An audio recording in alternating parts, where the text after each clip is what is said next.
एक राज्य में राजा के महल में बहुत सुंदर वाटिका थी। वाटिका में बहुत सारी अंगूर की बेल लगी थी। वाटिका में अंगूर खाने रोज एक चिड़िया आती थी। चिड़िया मीठे अंगूर खाती और खट्टे अंगूर नीचे फेंक देती थी। चिड़िया की इस हरकत से माली बहुत परेशान था। माली ने चिड़िया को बहुत पकड़ने की कोशिश की, लेकिन चिड़िया हाथ नहीं आई। माली ने हताश होकर यह बात राजा को बताई। राजा ने चिड़िया को पकड़ने की योजना बनाई। राजा चिड़िया को पकड़ने के लिए वाटिका में छुप गए।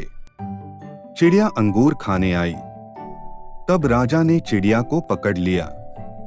राजा चिड़िया को मारने लगा, तभी चिड़िया बोली, है राजन, मुझे मत मारो, मैं आपको ज्ञान की 4 महत्वपूर्ण बातें बताती हूँ। राजा ने कहा, जल्दी बता। चिड़िया बोली, है राजन, सबसे पहले तो हाथ में आए शत्रु को कभी मत छोड़ो। फिर राजा ने कहा, दूसरी बात बता। चिड़िया बोली, असंभव बात पर कभी भूल कर भी विश्वास मत करो। और तीसरी बात यह है कि बीती बातों पर कभी पश्चाताप मत करो। राजा ने कहा, अब चौथी बात भी जल्दी बता। चिड़िया बोली, चौथी बात बड़ी ही रहस्यमयी है, मुझे जरा ढीला छोड़ दे क्योंकि मेरा दम घुट रहा है, कुछ सांस लेकर ही बता सकूंगी।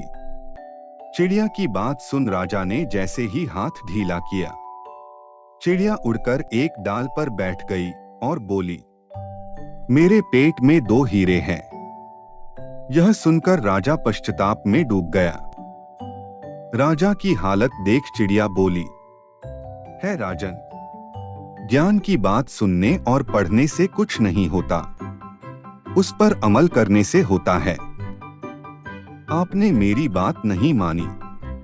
मैं आपकी शत्रु थी, फिर भी आपने पकड़कर मुझे छोड़ दिया। मैंने यह असंभव बात कही थी कि मेरे पेट में हीरे हैं, फिर भी आपने उस पर विश्वास कर लिया। आपके हाथ में वे काल्पनिक हीरे नहीं आए तो आप पछताने लगे।